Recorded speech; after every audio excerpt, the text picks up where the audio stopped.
हो गया कि किसी भी तरह से आग में हाथ दोगे तो आग तो पकड़े न करेगा, जलवे न करेगा।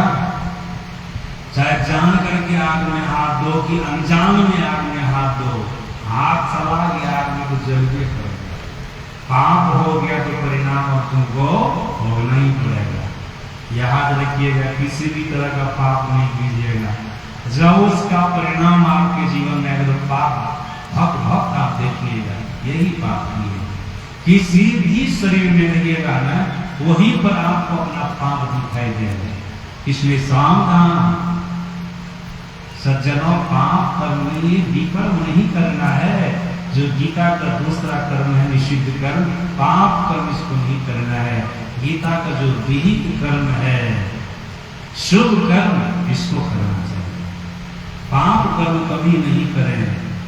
शास्त्र कहता है शुभ कर्म करने वाला जब अपना परिणाम देखता है तो हंसता है, अशुभ कर्म करने वाला जब अपना परिणाम देखता है तो रोता है, रोता है। सज्जन, हंसने वाला काम कीजिए, रोने वाला काम मत कीजिए, रोने वाला काम मत कीजिए। अब गीता का तीसरा कर्म है अकर्म। सज्जना, ये कर्म हम संसारी लोगों से होने वाला नहीं। हम संसारी लोग अकर्म नहीं कर सकते हैं। अकर्म कौन करता है?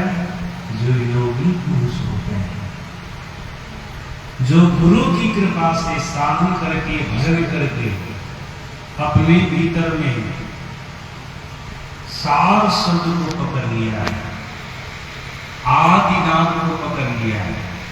हम लोगों के सद्गुरु महाराज जी ने कहने की कृपा की है, साधक अपने भीतर में आदिनाद को, सार शब्द को तब पकड़ता है जब गुरु की कृपा से अपने भीतर में प्रकाश को पाता है। अभी हम लोगों के भीतर में क्या है? अंधकार की प्रकाश है। आंख बंद करके देखिएगा, क्या दिखाई देता है? अंधकार दिखाई देता है। जब प्रकाश होगा ना, तब आपको पहले अनहद नाम की प्राप्ति होगी, बहुत प्रकार के शब्द की प्राप्ति होगी। बाद में इसी शब्द के सारे आप आगे बढ़ते रहेंगे तो आदि नाद की प्राप्ति हो जाएगी, आदि शब्द की प्राप्ति हो जाएगी। वो एक प्रकार का शब्द होता है। सज्जन, इसके लिए आपको योगी बनना पड़ेगा। जब तक आप गुरु की शरण में नहीं जाएंगे, साधन की विधि को नहीं जानेंगे, साधन नहीं करेंगे, भजन नहीं करेंगे, ध्यान नहीं करेंगे, अंधकार से निकल करके प्रकाश में चले जाएंगे ऐसे बैठे बैठे। इसके लिए आपको साधन वजन करना पड़ेगा ना, गुरु से जुक्ति जाननी पड़ेगी ना, भजन भेद लेना पड़ेगा, दीक्षा लेनी पड़ेगी। हाँ, सज्जना याद रखिएगा सभी लोग बढ़िया से, प्रकाश में जाने की विधि अभी तक काल में संत मत के सत्संग में मिलती है। संत मत के महापुरुष अंधकार से निकल करके प्रकाश में जाने की युक्ति बताते हैं। ये सद्गुरु महाराज जी की निकाली हुई युक्ति है, जो वेद में है, उपनिषद में है, गीता में है, रामायण में है।